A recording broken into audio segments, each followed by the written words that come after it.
Hello, Bill. Hello, Sandi. How are you? Fine, thank you. Yes, How are you? wearing a dark jumper at night in the wintertime in good old England. It is cold. Yeah, Been biting cold today. biting cold. I like that. Mm. Are, we- are Anyway, we are we continuing our conversation from last week? we are because you made a point of saying that you'd actually sent me 4 images for your pick, and I think you were a bit disgruntled that I hadn't included all of them. So I've given you a No, second chance. okay, okay. And also included 2 others of mine. Mm. And I'm glad actually when I thought about it, it wasn't enough to just give us 2 images each. I think to really define one's inspiration as photographers, maybe 2 is very limited, but actually even a total of 4 is very limited. You and I know that probably everything we've talked about has in some way reached us, even if we've only encountered it because of doing these shows. Sure.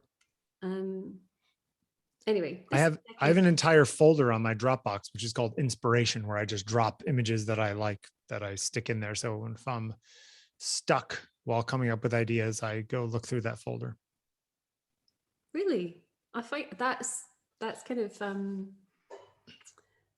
I've never done that. I think the references and inspirations are not something I would go to, although I do acknowledge they are present.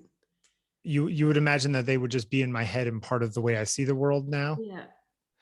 Yeah, but sometimes if you're really stuck, you can look at something and go, "Oh, that's interesting the way they lit that," or "That's interesting the way that person is posed," or "I should try that next time I'm out," like using a strobe in a situation like that with available light in the room or whatever. But I also Um, find it interesting when you've commented in the past on things like you've said before where you've seen an image that someone else has taken and you've been like, oh, damn it, I wish I'd taken that. yep. It's just a very different way of looking at things, because I don't think I've ever wished I'd taken a photograph I hadn't. Oh, okay. Yeah. I think probably because I don't know, I feel like I am because this is what I do for a living, I feel like I am judged by it more than Yeah, of course. other people. So I think that I have a need to sort of keep up with the Joneses, as it were, sometimes. I suppose. Yeah. But yeah, Sometimes I've wondered, had I been a professional photographer, proper, it ain't all it's cracked up to be, just for the record. no, but I'm not sure I would be any different to the way I am now. Okay. I mean, who knows? I can only speculate. But there's something maybe just about me or about you that would make that part of our practice so different, I think. Sure. Anyway, one of the images Image number 1. that you've selected is this, Cate Blanchett. Yeah. It's part of a series that Annie did with her, I think, at this theater, because there's a number of images in this set where she's at different places in the theater. And I imagine that basically they went and just figured, oh, we'll find locations when we get there, because this is something I do. So I imagine that's what other people do. Mm. Um, I mean, she's worked with Cate Blanchett many, many times, though. Yes. Yeah, she has. But this particular set, what I liked about it is that, well, there's numerous things I love about it. I like that it's an environmental portrait. I like that it has some available lighting in it, some, practical lighting in the shot. I love the composition. I love the idea. And I think I'm willing to put $20 down to say that this was we were walking through this room to get to something else. And Annie or somebody else said, that's a cool backdrop right there. Let's just bring a light in and take this shot. It's the juxtaposition between this painter's workroom and, this crazy shawl dress thing that she's got on. And of course, one of the more beautiful women who's ever lived. So you get a lot in there. I love that she's down in the corner. I think there's so many things about this that I really love. But what's funny about it, and this is kind of something that I thought about last week, I think both you and I, we like the images for what they are on their face. But I think we also like where the image makes our mind go. And it's interesting that, and this is something we touched upon last week, but it really consolidated in my mind the other day, that like very much like you want to have it be a jumping off point to have your mind wander in this world that the image has created, where I almost always go back to when the image was taken as like a moment in history and imagine having been right there when it was getting taken. Like I imagine what it was like being part of the crew taking this picture and thinking, how do we get this light over here? Oh shit. How do we deal with that practical light up top? And how do we or with the airplane taking off, like I want to be there for that moment. Or the other picture that I'm using today, it's like, I would have loved to I wouldn't have loved to be there, but I love to think about what it must have been like for people in China in 1948, so this is probably my least like the other ones of the four of mine. But, if I had to choose one image of this type that makes me say, okay, this is how you do a high quality fashion environmental portrait, sign me up. Like, this is well done.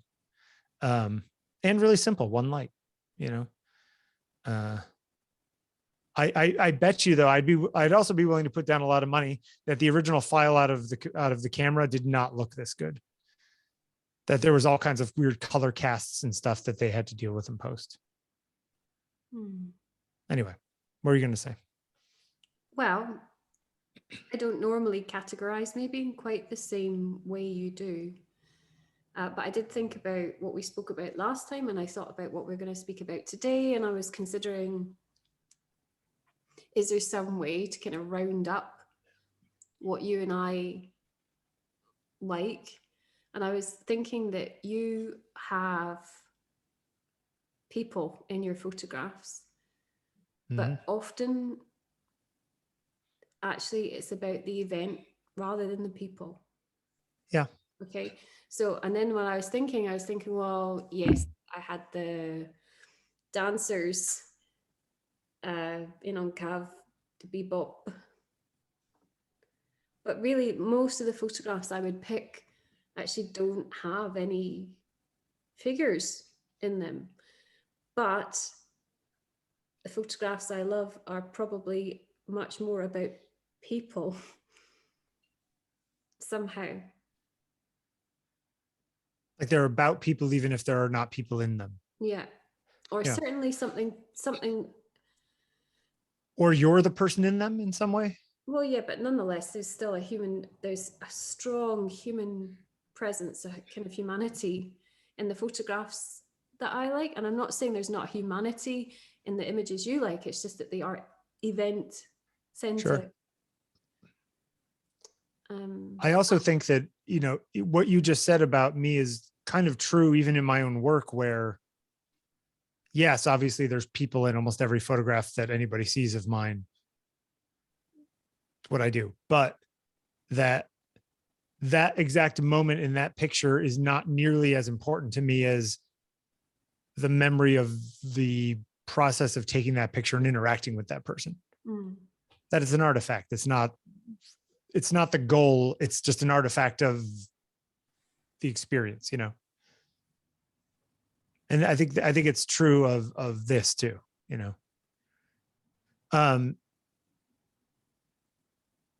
Do you think this is too polished for your taste? No, I think this is a fantastic photograph. It's not polished in a way. You're kind of using that against me, Bill, I think. No, I don't mean it to. I think I consume huge quantities of fashion images because I'm one of the only people I know who still subscribes to fashion magazines. Right. So, I mean, I enjoy looking at this kind of, it's a mastery of place and person. Yeah. But sometimes these photographs, though they're very clever and they look good, there's a deadness to them sometimes that. Sure. This is very much of its time in a lot of ways. Like this is very 12, 15 years ago, you know? And even then it was really of a time of the 98 to 2008 sort of peak period of Vanity Fair kind of thing, you know? It's Vanity Fair through and through, isn't it? Yeah. I mean, I think it stands apart from that as, okay, this is an excellent example of how you do a environmental fashion portrait. But yes, it is a good example of the way that things were done for that decade. I personally like the feel of that style if it's done right. And this is an example where it's done right. But it's also incredibly classical. Well, that's the other thing. And that's why it works for me in the long term. But even, you know, things that are, you know, it's got such a kind of Grace Kelly smoothness. You know, I mean, Cate Blanchett is a very striking looking actor. She has beautiful bone structure, for example. But that, whatever it is, like a taffeta gown, is the thing that somehow creates that fantastic juxtaposition between foreground and background.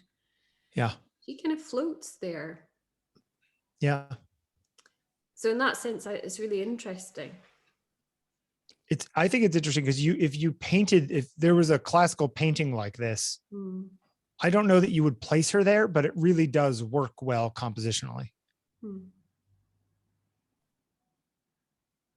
Also, the color balance in it is amazing. Yeah, which is why I think most of that was done in post. Because like the background, I mean, the yellow on the wall and all the rest of it against the sort of bluish look of what she's wearing. I mean, all of it is, I can tell you that to get this sort of purity of color and everything out of the camera is extremely difficult. And I know for a fact that that's not the way she works. In the sense that there are those photographers who are super anal about that stuff and want to get it perfect in camera, and she's not one of them. I don't know though, because I mean, how much post-production would be done when you think about color specifically? Oh, a lot.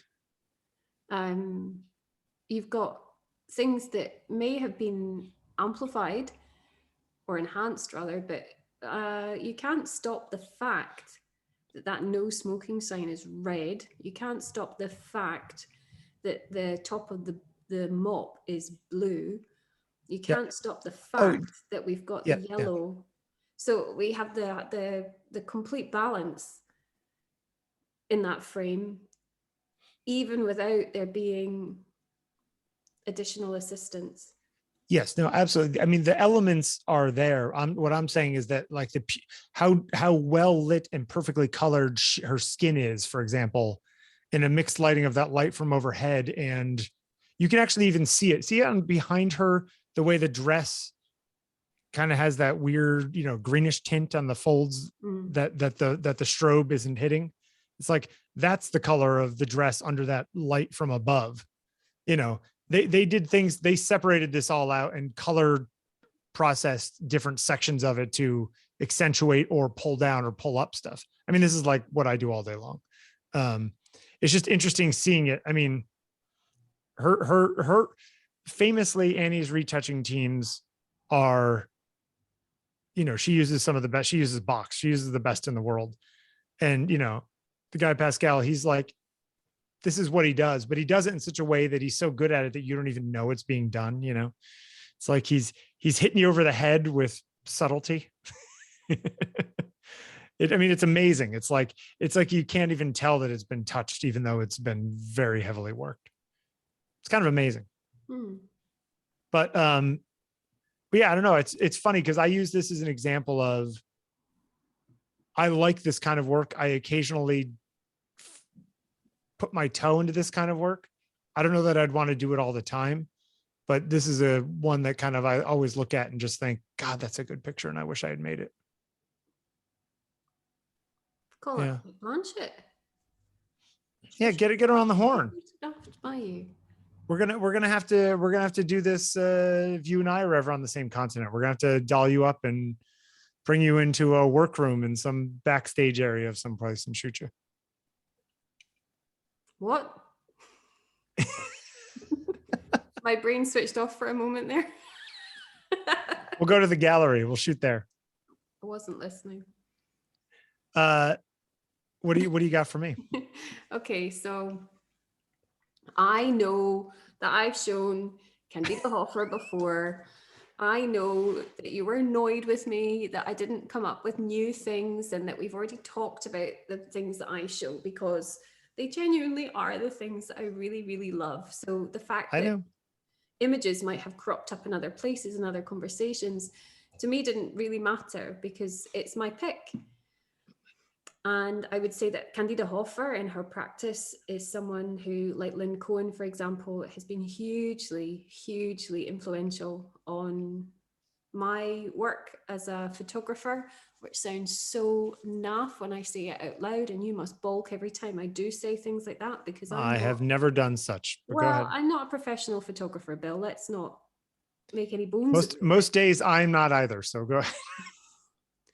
But I am a photographer, and that is, I think, my some of my joy springs from photography. Certainly, making photographs, being in the places where I want to take photographs. For me, this is, you know what I shoot. It's site specific. I'm very fortunate, because I get carried in any good image I've ever taken, because the space I'm shooting is usually good, for what I need it to be. So you said to me before about wait, for the record, that last picture would not have been that picture if it wasn't for the fact that Cate Blanchett was in that dress. Well, I was going to say, you have said to me before that sometimes, you look at photographers' portfolios and it's full of what appear to be good photographs, but of really, really beautiful women, for example. Sure. Like, how hard is it? It's not hard. It's not hard at all. Right. So I'm aware that when I make photographs, the spaces I like to photograph in are always going to have like quite a high yield. And I feel the same for Candida Hofer, and that doesn't diminish her greatness at all.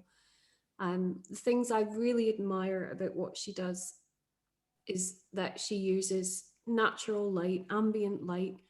She's not faking anything. And that's something I think that is a kind of hold on a second. You think adding light is faking it? Hang on a minute. Okay. The golden thread, or one of them that I could trace in my own ideas about what I enjoy looking at and what I then practice myself, is that I don't want something to be make-believe in its visual currency. The imagination comes from some other place or space. So the place and my work of it, the work of these people, is not instructional. It's quite sort of floating. This one's maybe a poor example of this, because this is so specific. I mean, this is Trinity College Library in Dublin. It's in one way not subtle at all. I mean, it's obvious what it is. It's quite bombastic, high-mindedness of all those books, of all that intelligence.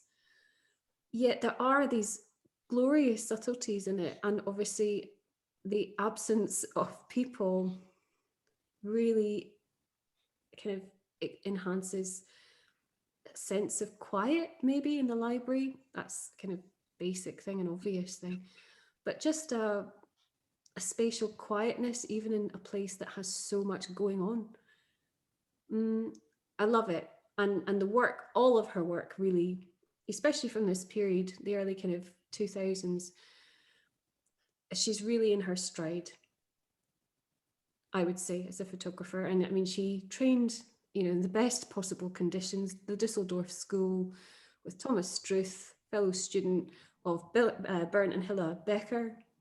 You know, they were fastidious, they were meticulous, they instilled quite an extraordinary discipline and practice in their students.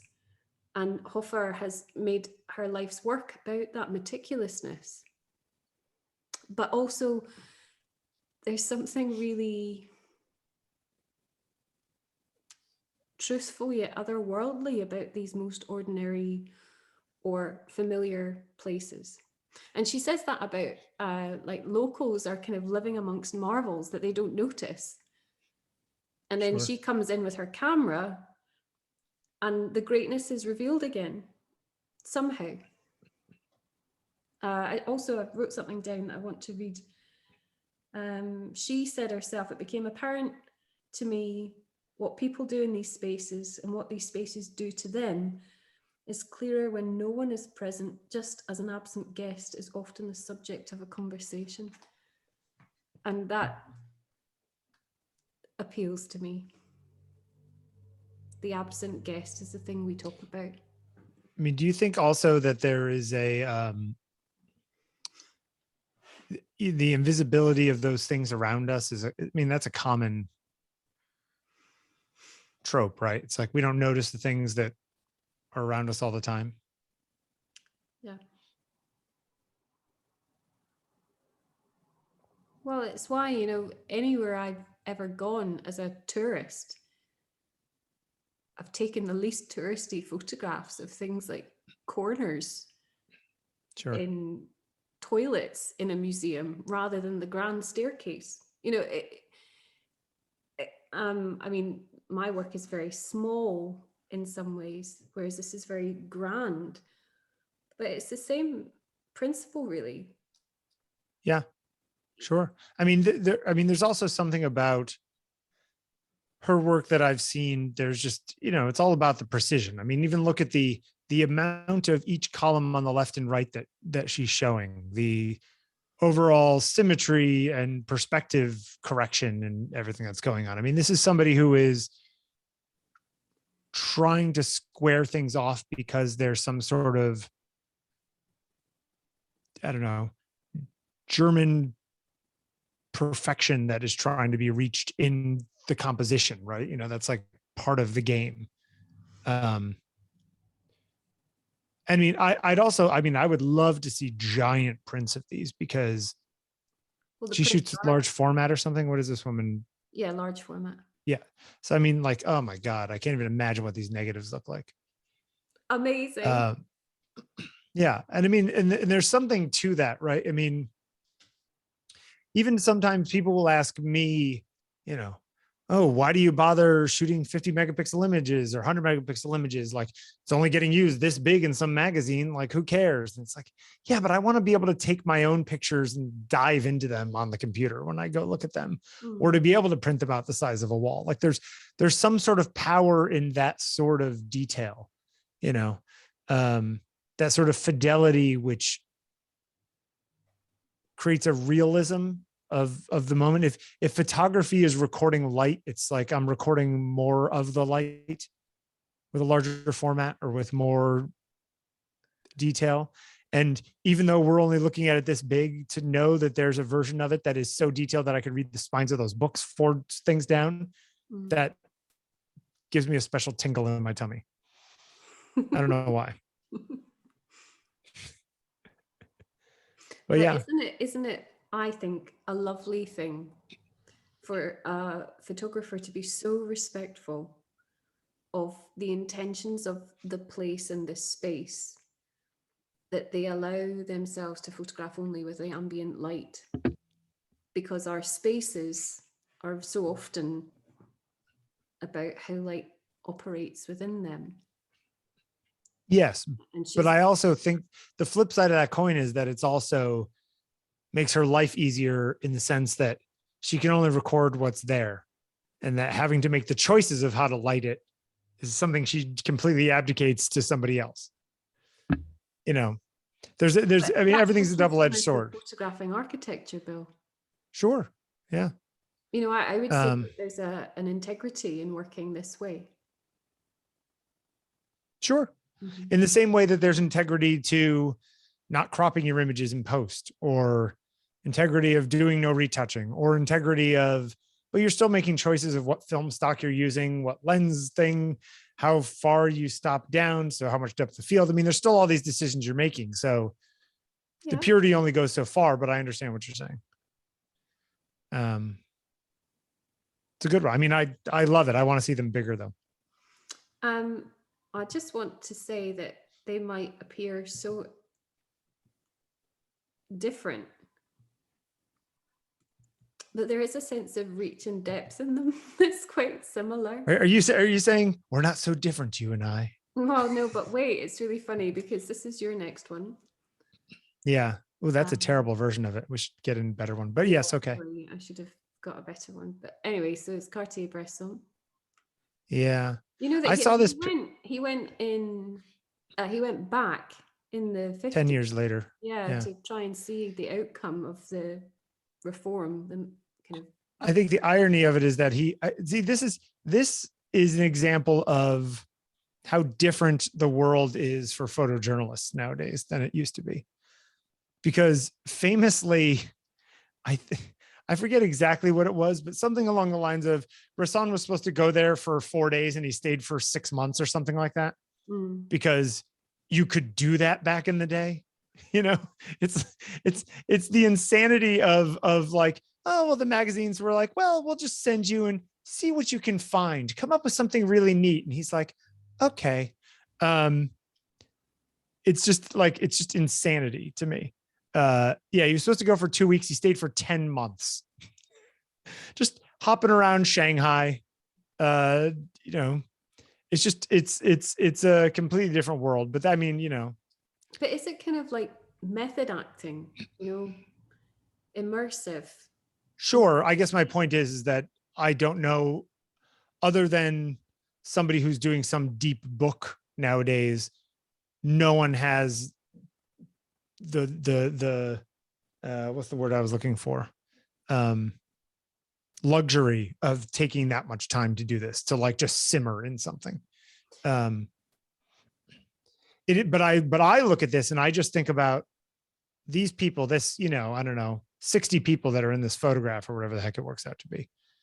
And how, other than that guy, I don't know, 3/4 of the way to the right, looking sort of at camera, who has a little smile on his face, everyone else is terrified because, you know, basically their whole world is crumbling around them and everything is going to change.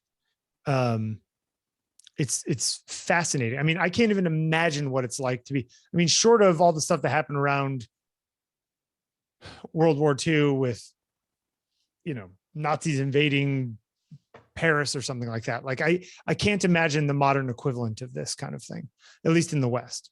I think the images that came out of Afghanistan would be. Okay. Yeah. Okay. Yeah. We can put those in there. That's what I'm saying, at least in the West. Yeah. So, I mean, it's gotta be, I mean, unbelievable. I mean, you're talking about a time when there wasn't the you know, mass communications weren't what they are now. Right. You know, that how much information got out of China about what was happening around that time in 1948, and the 650 million people or 700 million people at the time, who millions of whom were going to die in the stuff that Mao ended up doing to try to, you know, change the country. I just look at this and I just think it feels like the, you know, last choppers out of Saigon to a US Vietnam reference. It's like this. Yeah. Or the last planes out of Afghanistan, that kind of thing. Like, that's what it feels like to me. It's like these people are going in order to put as much money as they can into gold, because gold will still be worth something when the government totally devalues the currency and changes things around and you lose everything. Well, it's like, at least I have gold. And all these people are saying, this is the last thing that I can do to secure some security for my family, potentially. Plus the way that they're all sort of piled on top of each other, and almost the, like one of those like terrifying crowd scenes from where people get crushed at concerts and that kind of stuff. Like, that's what it feels like to me. It's yeah, I mean, this picture is both fascinating and it's humanity, but it's also dehumanizing to me in a lot of ways. It almost feels like, and I don't mean this in a racist sense, but just like animals or insects trying to like find their way out, you know, in the last minute. It's terrifying. And I don't know, I just imagine the one European guy standing 10 feet away with a 50mm lens capturing this, you know. Anyway, so yeah, that's my choice. What do you think of when you look at this? I wonder what you make of the morality of this photograph. Of taking it? I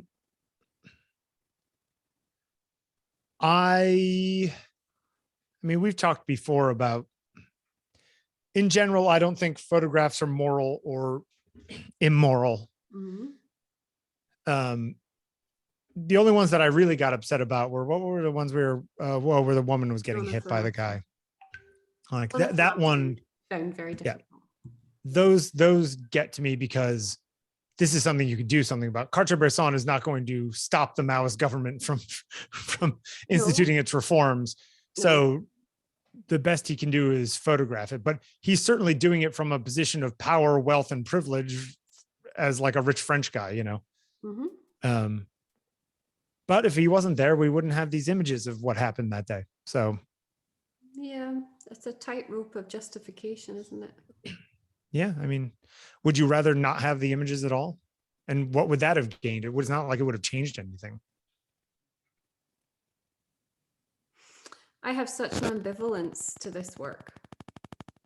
Ambivalence. Interesting.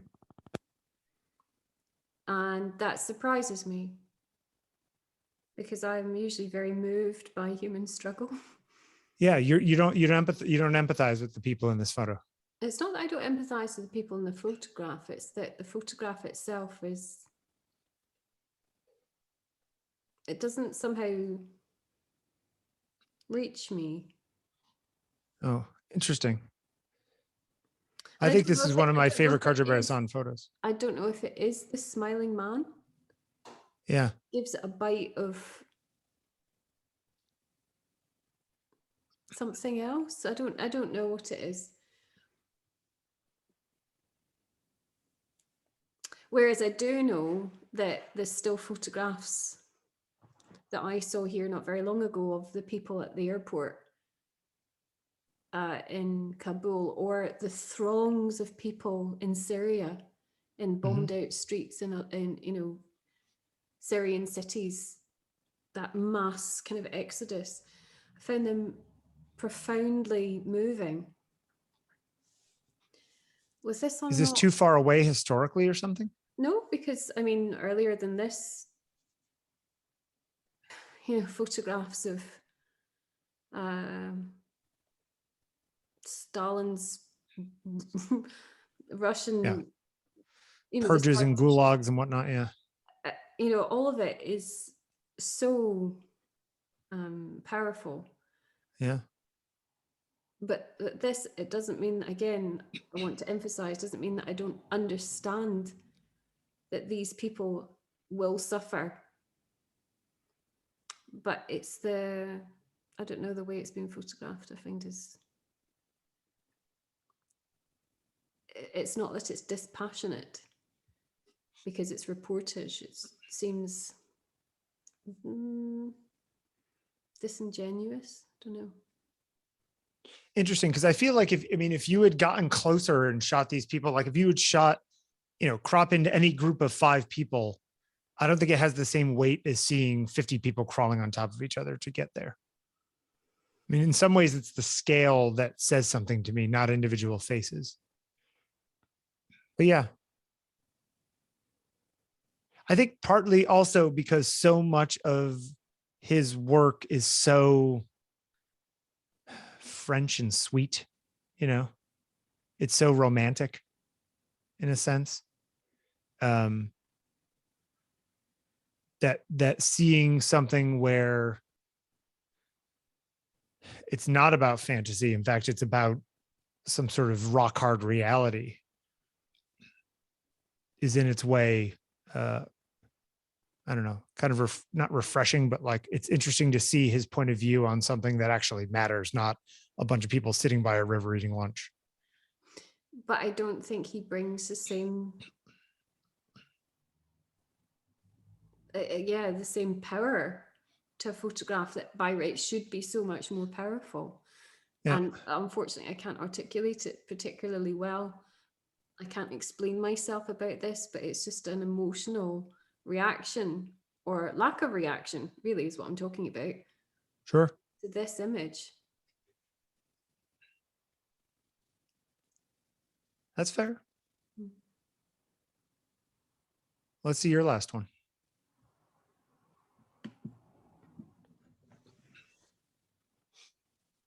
Now, why this? Well, I could have picked other examples of Cunningham's work.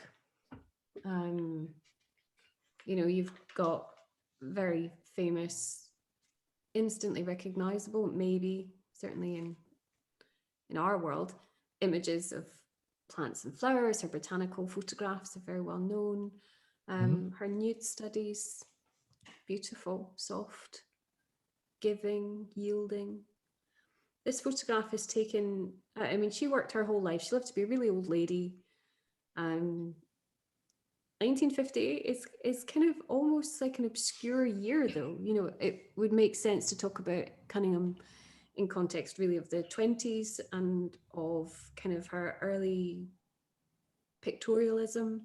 Yeah, she's old at this point. She's, well, not old, but like she's in her mid 70s at this point. Yeah.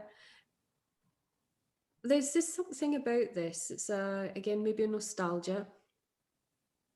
There's in a way a kind of equivalency between this and the Dwasno image that I picked last time, of a particular maybe femaleness, my experience of femaleness, of encountering this photograph myself at different ages and stages, the beauty and liquidity of the sheets, the sense just that something so commonplace, the hairpins, makes it so human. Again, this idea that there's no human figure, but the human presence is undeniable. And it has, therefore, kind of like an endless narrative. And it's not locked down, really, to a time or a place. Yeah. It's very timeless. You could have taken this yesterday and you wouldn't have known, right? I mean, it's sheets and a blanket on a bed with hairpins. I mean, this could be anytime in the last 150 years. So again, this idea of having like a high yield in an image, I could tell myself stories about this image all day long, and every single one of them would be different. Yep. But also there is, again, this abiding sense, this nostalgic sense of a quietness, of a kind of bedroom warmth. And again, I don't place it particularly or always the same kind of temperature or smell or sounds, but all those things do rush in depending on my mood. It's funnily enough kind of like a black and white kaleidoscope for me. I think you also, would want to move the hairpins before you get into that bed, or else you're going to be in a lot of pain. But no, I get it. Yeah. Someone writing in the New Yorker, I can't remember her name. I did write it down somewhere. Doesn't matter. A reporter in the New Yorker called it semaphoring memory and desire, this photograph. I don't know that I would dig as deeply into this as perhaps you do. No, but then it was ever thus. No? Sure. Yeah. I also, interestingly enough, though, I mean, this is a larger, it's interesting that a lot of your images, you describe them and you look at them in terms of, you use the terms feminine or femininity a lot. I realize I And have come to that, which is unusual actually, and I'm glad you said that, really, because sorry to interrupt you. no, I realized that my particular leanings and likes in looking at photographs, especially as an undergraduate, was quite considered to be quite masculine. okay. So stuff that's about buildings, buildings, architecture, so masculine. Of course it's not, but that is how it might be read. So people like Hofer and the Beckers and even Lynn Cohen, who I also love and admire. There's a certain sterility to them in some ways. Yeah, and also people sometimes throwing away comments like, "Oh, very Germanic, Teutonic." But I'm also so aware, again, this is getting older, that I don't know what the right phrase really is, but I guess it's like leaning into my femaleness, which is unavoidable as I get older. It's just interesting because yes, I'm a man, male normality in Western society, like all of that's true, I guess, to some extent, but I don't think about my gender when I'm analyzing things. I actually don't think about my gender all that often. Like, yes, I'm male in the sense that, but I am in very few ways stereotypically male. So I don't know. It's really interesting to me when you come to it from that angle. But It's like, I just wouldn't think of coming at from that angle. Bill, lots of this is actually quite new in my reading of things. Yeah. Because I would say, I don't know if it's got something to do with being cooped up at home in lockdown, but or turning 40, or it could chuck some maybe arbitrary thing at it. But I would never have described myself as particularly feminine, for example. Yeah. And then I kind of woke up to how stupid that was. The fact that you didn't describe yourself as that, you mean? Or not that I described myself like that, but that I didn't acknowledge that in myself when it was so obvious. And so, for example, had you spoken to me 5 years ago, but there was no photograph, I might even have been at great pains to not align myself with the girl. And so even though I loved that photograph, as I've loved this photograph for many, many years, I wouldn't have put myself, or rather, I would have put myself in a position. Whereas now I feel like position has fallen away, and a kind of more truthful, maybe, sense of meeting these images has occurred. And it just so happens that it appears at least to align with some female sensibility. Sure. Anyway, the other thing I think, again, visually, it's not that they're black and white. It's just something compositional. That, there is a certain similar tonality to them. Yes. No, it's a compositional thing, but also actually going back to the Annie Leibovitz image. Yep. And the fabric. Yep. I think there's also, you could say that the way that those people are folded on top of each other inside the Cartier-Bresson is very much like the folds of the fabric in the last one. And likewise, in this image, I said already about the depth, the disappearing depth, the shelves, that almost like a sense of uniformity going back through the door, and the color. Yeah. Like when I put them together and I saw them not like this on full screen, but in the PowerPoint at the side, the 4 images. Again, it was funny. It was as if it kind of, I don't know, it's looking for patterns, or maybe there aren't any, but humans are very good at that. But I also think that it goes back to my theory of emergent properties, which is anything that is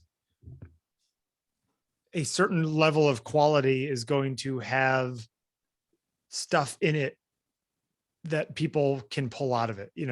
if something's written at a certain level, if something's made at a certain level, if a movie is certain like that, you can dig into it further than even the people who made it were planning, or had intended. High quality is high quality. I think you should call up Cate. Get her on the horn. Yeah.